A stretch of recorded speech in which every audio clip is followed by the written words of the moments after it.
The plane carried 92 passengers on a routine morning flight. Everything was normal until the pilot stopped talking. Complete radio silence. No intercom response. No acknowledgement. The flight attendants desperately tried reaching them, but the cockpit remained locked and silent. That's when a quiet passenger revealed she wasn't who everyone thought she was. Before you watch full story, comment below from which country are you watching. Don't forget to subscribe for more amazing stories.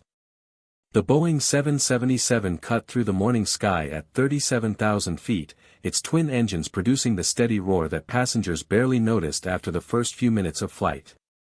Flight 447 from Denver to Miami carried exactly 92 passengers on this Thursday morning in late March, a comfortable load that left the middle seats mostly empty and gave travelers room to spread out during the 3-hour journey across the American heartland. Outside the oval windows, brilliant sunshine reflected off an endless white carpet of clouds stretching to every horizon, creating the peaceful vista that makes flying seem almost magical when weather cooperates and turbulence stays away. Inside the spacious cabin, passengers had settled into the comfortable routines that define modern air travel for millions of people every single day. Businessman Michael Torres sat in first class reviewing quarterly reports on his laptop, occasionally sipping expensive whiskey while mentally preparing for an important client presentation in Miami that could determine whether his consulting firm landed a 7-figure contract. 3 rows behind him, retired teacher Margaret Chin dozed peacefully with a paperback novel open on her lap, dreaming of the beach vacation awaiting her in Fort Lauderdale, where her daughter's family had rented a waterfront condo for spring break. In the economy section, college student Jake Morrison listened to music through wireless earbuds while scrolling mindlessly through social media posts from friends already partying in Miami for spring break, his anticipation building with every mile that brought him closer to a week of irresponsible freedom. The flight attendants moved through the cabin with the practiced efficiency that comes from serving drinks and snacks on thousands of identical flights. Head flight attendant Jessica Chen, a 12-year veteran who had worked every aircraft type in the airline's fleet, pushed the beverage cart down the narrow aisle while maintaining the pleasant professional smile that passengers expected but rarely acknowledged. Her colleague Maria Santos followed behind collecting empty cups and trash, both women executing the choreographed dance of cabin service that they could perform in their sleep after years of repetition on flights crisscrossing the continent daily. In seat 14C, sandwiched between a sleeping businessman and a teenage girl absorbed in her phone, sat a woman who appeared completely unremarkable in every possible way. Elena Reyes wore faded blue jeans and a plain gray cotton sweater, her dark hair pulled back in a simple ponytail secured with an ordinary elastic band. No jewelry decorated her fingers or neck, no makeup enhanced her natural features, and no designer labels marked her clothing as anything special or expensive. She looked like 1,000 other middle-aged women traveling for business or visiting family, the kind of passenger that flight attendants glanced at briefly while taking drink orders before immediately forgetting everything about her appearance or presence. When Jessica reached row 14 with the beverage cart, she offered Elena the standard greeting without really looking at her face. "Good morning, would you like something to drink?" "Coffee, please, black," Elena replied quietly, her voice carrying no accent or distinctive quality that would make it memorable. Jessica poured the coffee from an industrial-sized pot into a small plastic cup, handed it across the businessman still snoring against the window, and moved on to the next row without another word or thought about the woman in seat 14C who had just received her morning caffeine. What Jessica could not possibly know, what nobody aboard Flight 447 had any reason to suspect, was that Elena Reyes possessed aviation credentials and flying experience that exceeded those of the 2 pilots currently controlling the aircraft from the locked cockpit 70 feet ahead. The woman sipping black coffee in the cramped middle seat had spent 18 years as a commercial airline captain flying domestic and international routes for 2 major carriers, accumulating over 12,000 flight hours in aircraft ranging from regional jets to wide-body Boeing 777s identical to the one currently cruising toward Miami. She had flown through hurricanes off the Gulf Coast, navigated equipment failures over the Atlantic Ocean, and executed emergency landings when engines failed or hydraulic systems malfunctioned during critical phases of flight. But Elena's aviation resume extended far beyond commercial airline flying. After her airline career, she had been recruited by a major aircraft manufacturer to join their elite test pilot program, one of only 3 women selected that year from a competitive pool of hundreds of qualified applicants. For 5 years she had flown experimental aircraft through intentional failures and extreme scenarios that would never be attempted with paying passengers aboard, deliberately pushing machines and herself to the absolute limits of capability and endurance. She had stalled prototype jets at maximum altitude to test recovery procedures, shut down engines during takeoff to verify abort capabilities, and flown damaged aircraft with compromised control surfaces to determine minimum controllability parameters that engineers would use to certify new designs as safe for commercial operation. Elena had experienced rapid decompression events in pressure chambers, survived simulator sessions where every possible system failed simultaneously, and trained extensively in emergency procedures that most commercial pilots would never encounter during entire careers spanning decades. She had landed aircraft with no hydraulics using only engine thrust for control, recovered from unusual attitudes that would have killed less skilled pilots, and walked away from test flights where something went catastrophically wrong, but her skill and training kept everyone alive despite mechanical failures that should have been fatal. 2 years ago, everything changed during a routine test flight that became a nightmare. Elena had been evaluating a new flight control system when a software error caused the aircraft to enter an unrecoverable spin at 18,000 feet.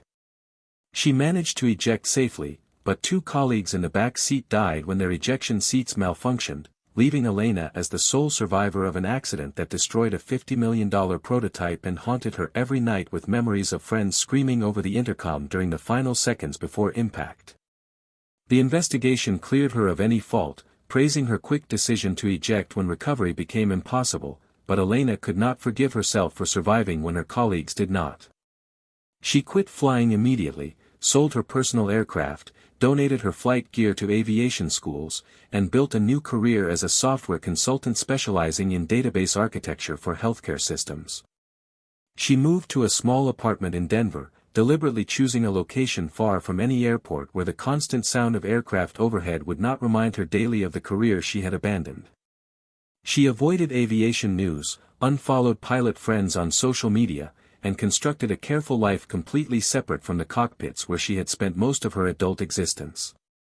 This morning's flight to Miami represented only the 4th time Elena had flown as a passenger since leaving aviation. She was traveling for a client presentation about database security protocols, a perfectly mundane business trip that should involve nothing more complicated than laptop work and bad airport coffee.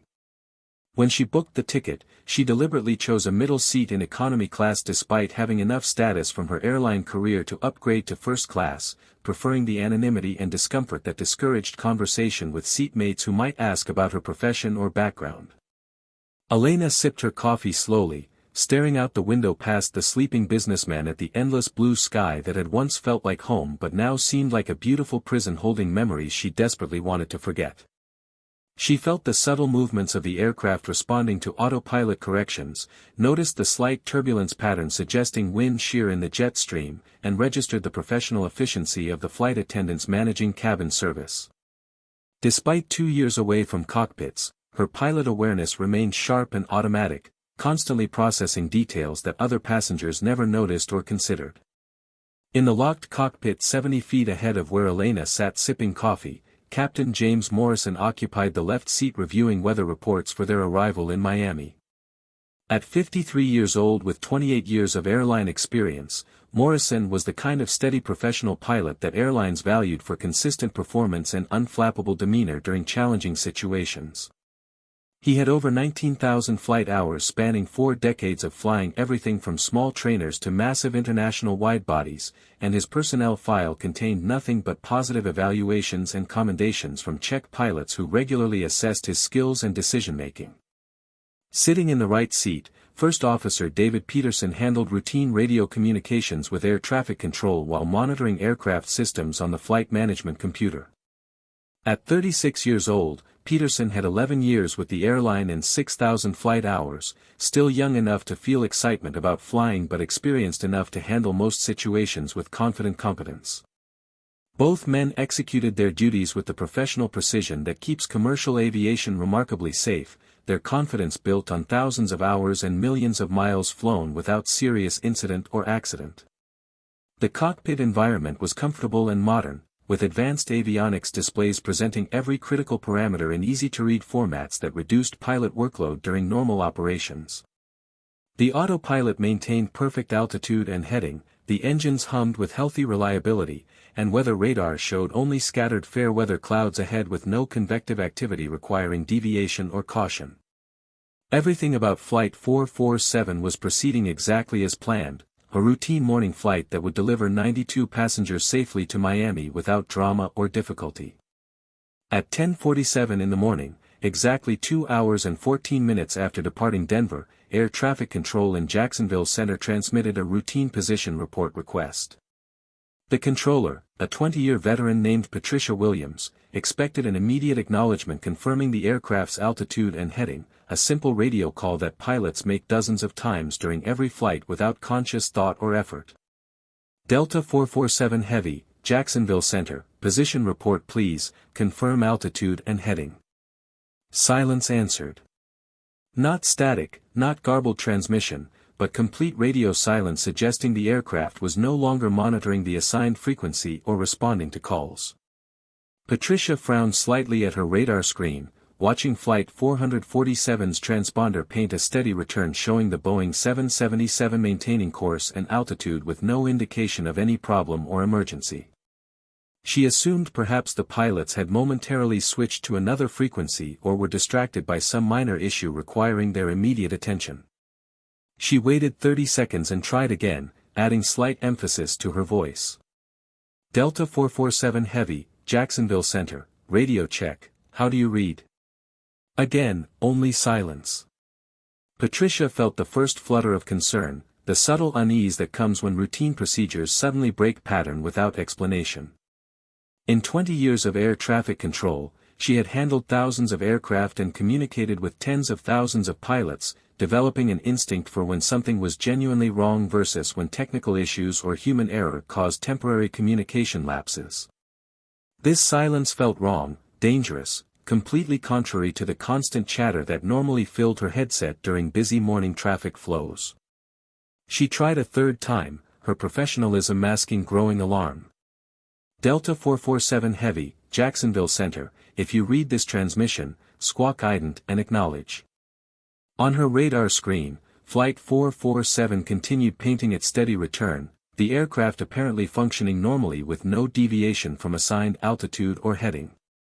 But the complete lack of radio response transformed a routine morning into an emerging crisis requiring immediate escalation through the air traffic control chain of command.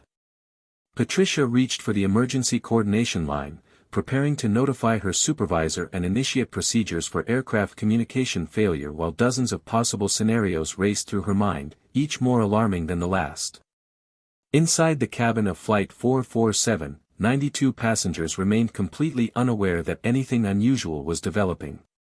The seatbelt sign remained off, people moved freely to lavatories, flight attendants continued serving drinks, and the aircraft flew with the same smooth stability it had maintained since takeoff from Denver.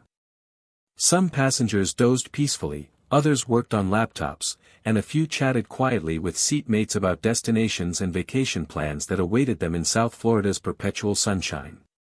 Elena had drifted into light sleep, her empty coffee cup resting on the closed tray table, her head tilted against the cool window where endless sky stretched beyond the glass. She dreamed vaguely of old flights, of thunderstorm approaches into challenging airports and nights spent in anonymous hotel rooms reading emergency procedure manuals before dawn departures. The dreams carried no sharp edges or traumatic memories, just the familiar background noise of an aviation career that had defined her identity for most of her adult life before trauma shattered everything and drove her away from cockpits forever. In the forward galley, Jessica Chen glanced at her watch and prepared to coordinate lunch service timing with the flight deck. Standard procedure required calling the cockpit to confirm the pilots wanted their crew meals delivered before passenger service began, a routine communication that happened on every flight without exception or variation. She reached for the intercom handset mounted on the galley wall, pressed the call button, and waited for the familiar click of the cockpit acknowledging her call. Nothing happened. No click, no greeting, no response of any kind. Jessica frowned and tried again, assuming perhaps the pilots were busy with air traffic communication or checking weather updates. She held the handset to her ear, listening to empty silence where she should have heard Captain Morrison's voice greeting her with the professional friendliness that had developed over 3 years of flying together on dozens of trips. She replaced the handset and tried the backup intercom system, suddenly feeling unease creep up her spine like ice water. Again, only silence answered. No static, no connection tone, no acknowledgement, just dead air suggesting the intercom system had somehow failed completely or the cockpit was deliberately not responding to her calls. Jessica's 12 years of flight attendant experience immediately flagged this as abnormal, a significant deviation from standard procedures that demanded immediate investigation and explanation. She walked forward to the reinforced cockpit door, knocked firmly with 3 sharp raps that echoed in the quiet forward cabin, and called out clearly enough to be heard through the thick barrier. Captain Morrison. First Officer Peterson. This is Jessica in the forward galley. Can you hear me? No response came from beyond the locked door. She knocked again, much harder this time, feeling her heart rate accelerate as professional concern transformed into genuine fear. In 12 years of flying, through equipment failures and medical emergencies and severe turbulence that injured passengers, Jessica had never experienced complete cockpit silence without explanation or communication of any kind. Even during the most serious emergencies, pilots maintained constant coordination with cabin crews, providing information and instructions that kept everyone working together toward solutions and survival. This silence felt wrong, terrifying, completely contrary to every procedure and protocol drilled into airline crews from their first day of training.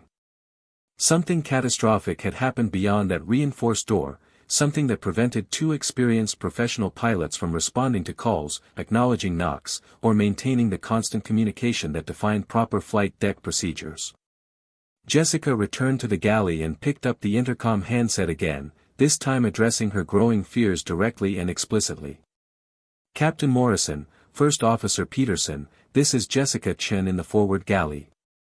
We are unable to establish intercom contact with the flight deck.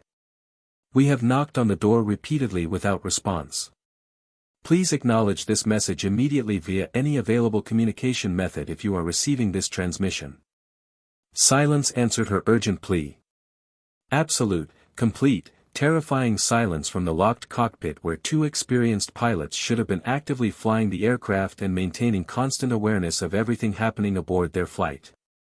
Jessica felt ice form in her chest, the cold certainty that something catastrophic had occurred beyond the reinforced door separating the flight deck from the passenger cabin where 92 people trusted in the invisible competence of their flight crew. She quickly called the other 2 flight attendants to the forward galley, keeping her voice low and controlled despite the panic beginning to claw at her professional composure. Maria Santos and flight attendant Robert Chin arrived within seconds, both immediately recognizing the tension in Jessica's face and posture that signaled serious trouble developing. I cannot raise the cockpit through any method, Jessica said quietly, her words barely audible above the constant aircraft noise. No intercom response, no acknowledgement of knocking, complete radio silence with air traffic control according to standard procedures. We need to implement emergency protocols for pilot incapacitation immediately. Maria's face went pale. Both pilots, at the same time? We have to assume worst case until we can confirm otherwise, Jessica replied, her training providing structure and procedure even as fear threatened to overwhelm rational thinking. Complete communication loss with normal aircraft flight suggests incapacitation rather than hijacking or technical failure. We need to locate anyone aboard with aviation knowledge or flight deck experience immediately. The 3 flight attendants exchanged glances, their extensive training suddenly becoming horribly relevant as they faced a scenario that most cabin crews never experienced during entire careers spanning decades. A silent cockpit meant possible pilot incapacitation from decompression, toxic fumes, medical emergencies, or contaminated air supply. Whatever the cause, 92 passengers were now flying aboard an aircraft whose pilots had gone completely silent with no explanation, no warning, and no indication of what was happening beyond the locked door that security protocols prevented them from easily breaching. Robert spoke carefully, choosing words that would not create panic if overheard by nearby passengers. Should we make a cabin announcement asking for pilots or flight crew? Jessica shook her head. Not yet. That would create immediate panic and chaos. We quietly search for anyone with relevant experience first, then escalate to announcements if we find nobody. Start in first class and work backward systematically, asking passengers discreetly about aviation backgrounds.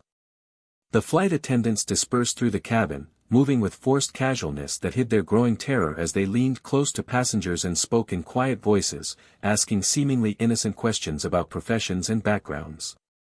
Most passengers responded with confusion or mild curiosity, sensing something unusual in the flight attendant's demeanor but not yet understanding the magnitude of the crisis developing around them. Maria reached row 14 in economy and leaned down to speak with the woman in the middle seat who appeared to be sleeping. She gently touched Elena's shoulder, the light pressure instantly triggering the awareness that emergency situations demand from people trained to respond to crises. Elena's eyes opened immediately, her body tensing as she registered the flight attendant's pale face and strained expression hovering above her. "Ma'am, I apologize for disturbing you, but I need to ask if you have any flight experience, aviation background, or pilot training of any kind," Maria said quietly, her voice steady despite obvious stress. "We're experiencing a communication situation with the flight deck and we're trying to locate anyone aboard with relevant skills or knowledge who might be able to assist us." Elena's mind immediately processed dozens of implications from those carefully chosen words. Communication situation with the flight deck. Not, "the pilots are busy," or, "we're having radio problems," but the specific language and controlled panic in the flight attendant's face told Elena everything she needed to know about the severity of whatever crisis was unfolding in the cockpit 70 feet ahead. "I'm a pilot," Elena said simply, her voice carrying the flat calm of someone who had faced emergencies too serious for emotion or dramatic reaction. 18 years as a commercial airline captain with over 12,000 hours, plus 5 years as a test pilot for aircraft manufacturers. "What exactly is happening right now?" Maria's relief was visible and immediate, her entire body posture changing as she realized she had found exactly what the crew desperately needed. "The cockpit is not responding to any communication attempts of any kind. No intercom acknowledgement, no response to knocking, complete radio silence with air traffic control. We cannot establish contact with either pilot through any available method. We need someone with flight deck knowledge and emergency training right now." Elena was already unbuckling her seatbelt, her emergency training completely overriding the fear and psychological trauma that had kept her away from cockpits for 2 years since the test flight accident that killed her colleagues. 92 people aboard this aircraft needed help immediately, and whatever psychological barriers she had carefully constructed to protect herself from aviation memories suddenly meant absolutely nothing compared to the immediate danger facing everyone around her on this flight. She stood quickly, squeezing past the sleeping businessman and the teenage girl who looked up from her phone with confused expression. "Take me to the flight deck immediately," Elena told Maria. "How long has the cockpit been completely silent?" "About 12 minutes since we first attempted contact," Maria replied as they moved quickly toward the forward galley. "No response to multiple intercom calls, no acknowledgement of repeated knocking, nothing at all." "What about aircraft behavior? Any unusual attitudes, altitude changes, course deviations, anything that would indicate loss of control?" "Everything feels completely normal. Smooth flight, steady altitude as far as I can tell without instruments." Elena nodded, her trained mind already running through the limited number of scenarios that could explain total cockpit silence while the aircraft continued flying normally under autopilot control. Sudden catastrophic decompression would have triggered passenger oxygen masks and obvious altitude changes that everyone would notice. Major electrical failure would likely affect multiple systems beyond just communications and would be accompanied by various warnings and abnormal indications. Cockpit fire would produce smoke detectable throughout the forward cabin within minutes. That left the most probable explanation as some form of pilot incapacitation affecting both crew members simultaneously, possibly from carbon monoxide poisoning, contaminated air supply pressurization failure, or rapid hypoxia from subtle decompression that gradually rendered both pilots unconscious before either could recognize symptoms or don emergency oxygen equipment. Whatever the cause, immediate intervention was required before the autopilot exhausted its programmed instructions and the aircraft began flying unpredictable patterns that could endanger everyone aboard. They reached the forward galley where Jessica and Robert waited with expressions mixing desperate hope and barely controlled terror.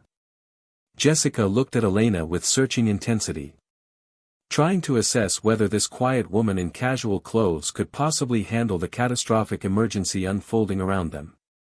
"You're a pilot?" Jessica asked, needing verbal confirmation despite Maria's report. "Yes. 18 years commercial captain, 5 years test pilot, over 12,000 flight hours in aircraft including this exact model," Elena replied, her voice steady and professional. "I need immediate access to the flight deck using emergency protocols. Every second we delay increases risk for everyone aboard." Jessica hesitated only briefly, security protocols and post-September 11 training making her instinctively cautious about breaching the reinforced cockpit door. But the procedures for suspected pilot incapacitation were absolutely clear, and complete communication loss with normal aircraft flight met every criterion for emergency access regardless of potential security concerns. "The emergency access code initiates a 30-second countdown," Jessica explained quickly. "If the pilots are conscious and alert, they can override the entry. If they don't override, we can access the cockpit, which confirms they're unable to respond. Which means either way we get critical information," Elena confirmed.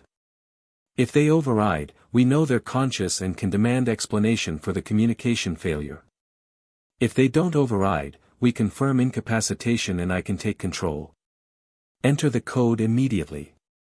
Jessica moved to the cockpit door keypad, her hands shaking slightly as she input the emergency access code that she had memorized years ago but never imagined actually using in a real crisis. The panel beeped acknowledgement and a small display began counting down from 30 seconds, the delay designed to give alert pilots sufficient time to assess the entry request and either permit access or activate the override that would keep the door locked against potential threats.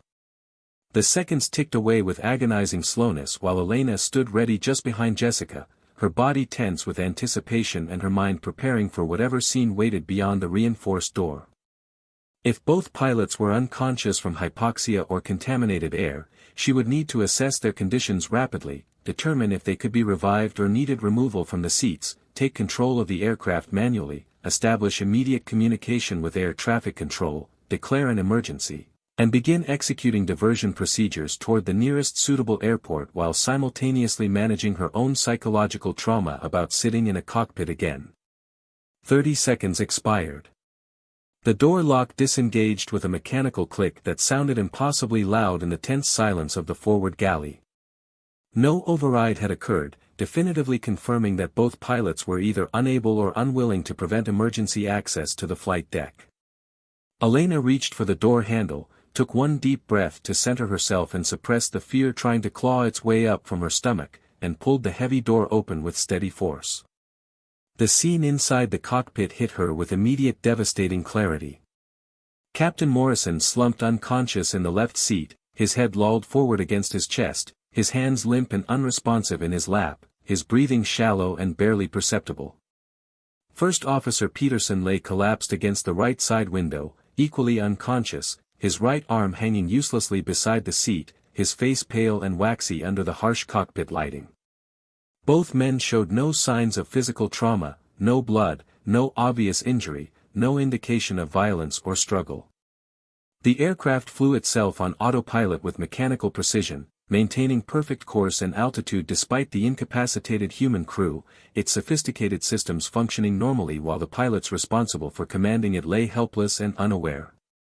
The primary flight displays showed all parameters within normal ranges, the engines operated smoothly at cruise power settings, and nothing about the aircraft's condition suggested anything was wrong except for the two unconscious men whose duty was ensuring safe operation. Elena's emergency training took over completely, pushing aside fear and doubt and trauma as she entered the cockpit with rapid decisive movements born from thousands of hours handling crises. She moved immediately to Captain Morrison, checking his carotid pulse with 2 fingers while watching his chest for breathing movements. Pulse was present but weak and thready, breathing shallow and irregular, skin cool and slightly clammy. She performed the same quick assessment on First Officer Peterson, finding similar symptoms suggesting both men had been overcome by something environmental rather than simultaneous medical emergencies. Their symptoms strongly indicated carbon monoxide exposure, contaminated air supply, or hypoxia from gradual decompression that had slowly rendered them unconscious before either recognized the danger or could respond appropriately. Whatever the cause, both pilots required immediate removal from the contaminated cockpit environment and emergency oxygen administration while Elena took control of the aircraft and executed diversion procedures. She slid into the left seat, her body automatically assuming familiar positions despite 2 years away from cockpits, her hands going to the yoke and throttles with muscle memory that came instantly and completely. The Boeing 777 felt simultaneously foreign and intimately familiar, like returning to a childhood home after years away and finding everything exactly where memory insisted it should be. Her eyes scanned the instrument panel and the systematic pattern drilled into her through thousands of hours, checking altitude, airspeed, heading, engine parameters, fuel quantity, and dozens of other critical values that told her everything about the aircraft's current state. Primary flight display showed 37,000 feet altitude, airspeed 288 knots, heading 135 degrees directly toward Miami as programmed. All engines operated within normal parameters, fuel quantity remained adequate for the planned flight plus required reserves, weather radar showed clear conditions ahead. Everything about the aircraft's mechanical condition appeared perfectly normal except for the 2 unconscious pilots and the complete radio silence that had now lasted nearly 20 minutes. Elena reached immediately for the oxygen mask stowed beside the captain's seat, pulling it over her face with practiced motion and feeling the rush of pure oxygen flooding her lungs through the demand regulator. If contaminated air had overcome the pilots, she needed to avoid the same fate while working to save the aircraft and its 92 passengers from whatever disaster loomed ahead. She adjusted the mask strap for proper seal, verified oxygen flow was adequate, then reached for the radio panel with her right hand while her left remained on the yoke. Jacksonville Center, Delta 447 Heavy, emergency declared, pilot incapacitation, flight deck secure under qualified emergency pilot, requesting immediate priority handling and vectors to nearest suitable airport with medical facilities standing by. Her voice came through the oxygen mask slightly muffled but perfectly clear and professional, her tone carrying the controlled urgency that air traffic controllers were extensively trained to recognize and respond to immediately without hesitation or delay. The relief in Patricia Williams's response was audible even through the radio static and compression. Delta 447 Heavy, Jacksonville Center, roger your emergency, we copy pilot incapacitation and flight deck secure, confirm aircraft is under positive control at this time. Affirmative Jacksonville, aircraft stable at flight level 370, autopilot engaged, both original crew members unconscious from suspected environmental contamination. I am a qualified airline transport pilot and former commercial captain acting as emergency pilot in command, requesting immediate vectors to nearest suitable airport with medical facilities, rescue equipment, and long runway for overweight landing. The controller's response came quickly, her 20 years of experience allowing her to process the unprecedented situation rapidly and provide exactly the support Elena needed. Delta 447 Heavy, nearest suitable airport is Jacksonville International, runway 31, 11,000 feet available, distance 68 nautical miles at your 12 o'clock position, descend and maintain flight level 240, turn left heading 085, medical and emergency equipment will be standing by on your arrival, expect vectors for ILS approach. Elena acknowledged the instructions with professional brevity and immediately began the descent, her hands moving across the controls with practiced efficiency despite emotional turmoil threatening to break through the professional calm she maintained through sheer willpower. She adjusted the autopilot to capture the new altitude, retarded throttles to begin descent while extending speed brakes slightly to increase rate, and turned the heading bug to 085 degrees, watching the aircraft respond smoothly to her commands. Behind her, Jessica stood frozen in the cockpit doorway, watching in amazement as the quiet woman from seat 14C transformed into a confident pilot executing emergency procedures with the competence of someone who had done exactly this hundreds of times in simulators and real flights throughout a distinguished career. Elena's hands moved constantly across switches and controls, her eyes scanning instruments in systematic patterns, her voice crisp and professional as she coordinated with air traffic control. "We need to remove both pilots from the flight deck immediately and get them on supplemental oxygen," Elena said without turning around, her focus remaining entirely on flying the aircraft. "Whatever incapacitated them, we must assume contaminated air in this cockpit. Get them into the cabin, administer portable oxygen from emergency equipment, keep them warm with blankets, and monitor their breathing. If they start regaining consciousness, prevent them from trying to stand or move suddenly until paramedics can evaluate them properly." Jessica immediately coordinated with Maria and Robert, and within minutes several strong male passengers had been quietly recruited to help carefully extract both unconscious pilots from their seats and carry them into the first-class cabin. The pilots were laid gently on the floor between seat rows and covered with blankets while flight attendants administered oxygen from portable bottles, monitoring their breathing and checking pulses every few minutes while Elena flew the aircraft toward Jacksonville with steady hands and racing mind. She now sat completely alone in the left seat, her right hand resting on the throttles, her left hand gripping the yoke lightly despite the autopilot handling actual control inputs. She scanned instruments constantly in the systematic pattern that exceptional pilots never abandon even when automation handles immediate tasks, her training demanding continuous awareness of every system and parameter even during emergency situations that would overwhelm less experienced aviators. The Boeing 777 descended smoothly through scattered clouds, responding to her commands with the precision that made modern jets extraordinarily capable machines when guided by skilled hands backed by years of training and experience. Elena coordinated with Jacksonville Air Traffic Control, receiving vectors that positioned her aircraft on a long final approach to runway 31 while controllers cleared other traffic from her path and established a sterile environment around the emergency aircraft. In the cabin behind her, the atmosphere had transformed completely from casual routine to controlled tension as passengers now fully understood something serious had happened despite flight attendants' best efforts to maintain calm. Most passengers remained remarkably composed once crew members explained that a qualified pilot was controlling the aircraft and they were diverting to Jacksonville as a precautionary measure.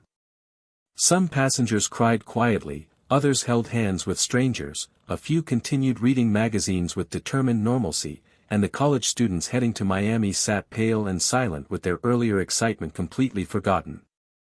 Elena continued the descent, extending speed brakes further to increase descent rate while adjusting power to maintain appropriate approach speed. She armed the approach mode on the autopilot, watching it capture the instrument landing system signals that would guide her to the runway with precision accuracy. At appropriate altitudes and speeds, she lowered landing gear and heard the reassuring thunk of the wheels locking into position, then extended flaps incrementally as the aircraft slowed for final approach configuration.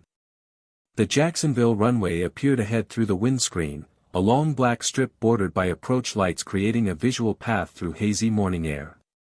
Elena disconnected the autopilot at 500 feet and took manual control, feeling the aircraft respond immediately to her inputs with the sensitivity that made hand-flying these jets both challenging and deeply satisfying for pilots who preferred physical connection with their machines. She adjusted power slightly to correct for sink rate, added a touch of right rudder to compensate for mild crosswind, and began the final descent toward the runway threshold while emergency vehicles followed her progress from strategic positions around the airport perimeter. Her landing was smooth and professional despite 2 years away from cockpits, the main wheels touching down exactly on the 1,000-foot touchdown zone markers with barely perceptible impact, the nose gear settling gently as she deployed thrust reversers and applied brakes with steady progressive pressure. The aircraft decelerated steadily, and Elena guided it off the runway onto a taxiway where emergency vehicles waited with lights flashing and paramedics ready to board. She brought the massive jet to a complete stop, set the parking brake, and began shutdown procedures while her hands trembled slightly and her mind processed everything that had happened in the 38 minutes since Maria Santos woke her from sleep in seat 14C. She secured both engines, watching instruments wind down as fuel flow stopped and turbines decelerated from thousands of RPM to complete stillness. Around her, the cockpit fell silent except for the diminishing whine of spooling engines and the crackling radio communications between emergency coordinators on the ground organizing the response to this unprecedented emergency. Jessica appeared in the cockpit doorway again, her face showing exhaustion and profound relief mixed with admiration. "Both pilots are regaining consciousness slowly," she reported. "Paramedics are boarding now to provide advanced medical care. Air traffic control wants to talk with you, and the airline operations center has been calling every 30 seconds demanding to know what happened. Everyone wants to know who you are and where you came from." Elena pulled off the oxygen mask and set it carefully aside, her hands now trembling noticeably as adrenaline drained from her system and the magnitude of what she had just accomplished began penetrating the professional calm she had maintained throughout the emergency. "I'm just a passenger who happened to have the right training at the right moment," she said quietly, her voice rough with suppressed emotion. Behind her in the cabin, passengers began applauding spontaneously, the sound building from scattered claps into sustained appreciation that filled the entire aircraft with waves of gratitude and relief. People stood in the aisles clapping and cheering, some crying openly, others shouting thanks toward the cockpit where Elena sat trying to process overwhelming emotions threatening to break through the professional detachment that had carried her through the crisis. Elena closed her eyes against unexpected tears, overwhelmed by the realization that she had just done what she thought she would never do again after the test flight accident that killed her colleagues and drove her from aviation. She had returned to a cockpit, taken command of an aircraft in crisis, and saved 92 passengers plus 2 pilots through skills and training that she had tried desperately to leave behind when trauma made flying impossible to continue. As paramedics rushed aboard to treat Captain Morrison and First Officer Peterson, as emergency coordinators began investigations that would eventually determine a faulty environmental control system had leaked carbon monoxide into the cockpit, and as airline executives scrambled to understand how a passenger had landed one of their aircraft, Elena sat quietly in the captain's seat and allowed herself to remember why she had loved flying before fear and grief drove her away. Not for the routine or the destinations or the technical challenges that defined commercial aviation, but for moments exactly like this when skill and courage and years of training came together to save lives that would otherwise have been lost to mechanical failure and unfortunate circumstance. She had saved 92 passengers today, brought them safely to ground when their flight crew could not, and proven to herself that the pilot she had been before the accident still existed somewhere beneath the grief and trauma that had silenced her for 2 long years. Hours later, after giving detailed statements to FAA investigators and accident response teams, after accepting quiet thanks from conscious crew members and emotional passengers, and after declining a dozen interview requests from news organizations who had already begun reporting the story of the passenger pilot who saved Flight 447, Elena stood alone in the Jacksonville terminal watching aircraft take off and land in the endless cycle that defines modern aviation. Her phone buzzed constantly with messages from airline executives requesting her contact information, from news organizations wanting exclusive interviews, from Captain Morrison and First Officer Peterson thanking her for actions that had saved not just their lives but the lives of 92 passengers who had trusted them with safe passage through dangerous skies. She ignored most of the messages, feeling exhausted and emotionally drained and uncertain what any of this meant for the careful life she had built away from cockpits. She looked out the terminal windows at a massive Boeing 777 identical to the one she had just landed, watching it rotate off the runway and climb into blue sky with landing gear retracting and flaps coming up as it accelerated toward cruising altitude and some distant destination. For 2 years she had avoided airports, avoided thinking about flying, avoided all the memories and trauma that had driven her away from the career that had defined her entire adult existence. But something had changed today, some barrier had cracked, and Elena found herself wanting to fly again, wanting to return to the cockpit where she belonged despite the accident that had convinced her she could never face aviation again. She pulled out her phone and scrolled through her contacts until she found Rebecca Martinez, the airline's chief pilot and an old friend from flight instructor days when both were young pilots building hours toward careers they could barely imagine.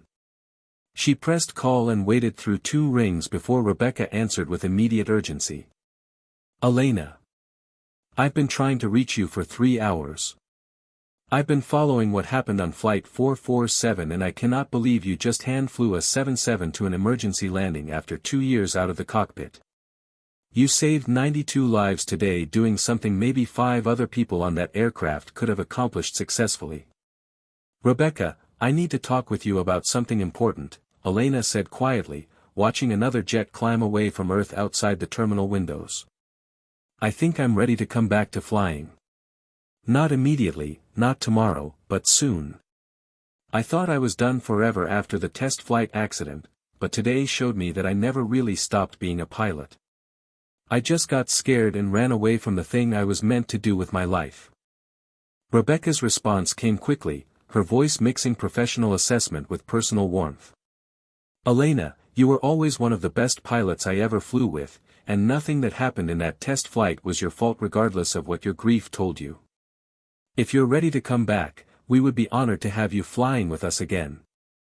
But you need to be absolutely certain, because coming back from extended absence requires significant recurrent training and psychological evaluation to ensure you're truly ready for the responsibility. I understand, Elena replied, still watching aircraft operations outside. I'm not completely certain about anything right now except that sitting in that cockpit today felt like coming home after a long journey through places I didn't belong. Give me a few weeks to think about everything and make a real decision instead of an emotional reaction to one dramatic day. They talked for 20 more minutes about training requirements and psychological evaluations and the process for returning to airline flying after extended absence. When Elena finally ended the call, she felt simultaneously exhausted and energized, drained by the day's events but also excited about possibilities she had considered permanently lost after the accident destroyed her confidence and drove her from aviation. 3 months later, Elena Reyes returned to airline flying after completing extensive recurrent training that tested every aspect of her knowledge and skills. She spent weeks in ground school reviewing procedures and regulations, hours in simulators executing normal operations and emergency scenarios, and days flying with Czech pilots who evaluated her performance with the rigor demanded by commercial aviation safety standards. She passed every Czech ride and evaluation with the competence of someone who had never really stopped being a pilot, just temporarily forgotten why she became one initially. On her first revenue flight back as captain, carrying passengers from Denver to Los Angeles on a clear summer morning remarkably similar to the day 3 months earlier when she saved Flight 447, Elena sat in the left seat during cruise and looked out at endless sky stretching to every horizon. Her first officer, a young pilot named Marcus Chin completing his first trip with a new captain, noticed her expression and smiled with the casual curiosity of someone who didn't know her history. Captain Reyes, the crew schedulers told me this is your first trip back after some time away, Marcus said carefully. How does it feel to be flying again? Elena adjusted the throttles slightly, making a minor power adjustment that the autopilot could have handled but that she preferred to do manually, maintaining the physical connection between pilot and machine that defines the best aviators. Feels like I never left, she said simply, not mentioning the silent cockpit or the emergency landing or the 2 unconscious pilots she had saved along with 92 passengers who never knew how close they came to disaster that morning over the southern United States. And as Flight 1847 continued toward California with Elena Reyes firmly in command, she understood completely that the story of Flight 447 and the silent cockpit hadn't ended her aviation career as she had feared during those terrible first hours after the emergency landing. Instead, it had saved her career by forcing her back into the cockpit she was meant to occupy, reminding her that some people are born to fly aircraft and guide passengers safely through whatever challenges the sky presents regardless of fear or trauma or grief. The passengers behind her had no idea who was flying them that morning, no knowledge of the woman whose emergency actions 3 months earlier had made international news before she deliberately retreated back into the anonymity she preferred. They ate their snacks, watched their movies, and trusted completely in the invisible competence of their flight crew, never knowing that their captain had once saved 92 lives when every other option had failed and only extraordinary skill stood between catastrophic disaster and survival. And Elena preferred it exactly that way, doing the job she loved without recognition or attention, simply being the pilot her passengers needed whether they faced routine flights or catastrophic emergencies that tested the absolute limits of human capability and professional training. Because that's what the best pilots do, they show up, they fly the aircraft with consummate skill, they bring their passengers safely home, and they do it again the next day without expecting applause or acknowledgement beyond the quiet satisfaction of difficult work done exceptionally well. As the California coast appeared ahead and Elena began the descent toward Los Angeles, her hands moved across the controls with practiced ease earned through thousands of hours and millions of miles, her mind already preparing for the approach and landing that would complete another routine flight in a career that was, for Elena Reyes at least, anything but ordinary or simple or easily explained to people who had never sat in the captain's seat when everything went catastrophically wrong and survival depended entirely on years of training suddenly becoming desperately relevant. She smiled slightly behind her oxygen mask, feeling the aircraft respond to her gentle inputs, and knew with absolute certainty that she was exactly where she belonged, doing exactly what she was meant to do, and that no amount of fear or trauma or grief could ever truly separate her from the sky that would always be her home.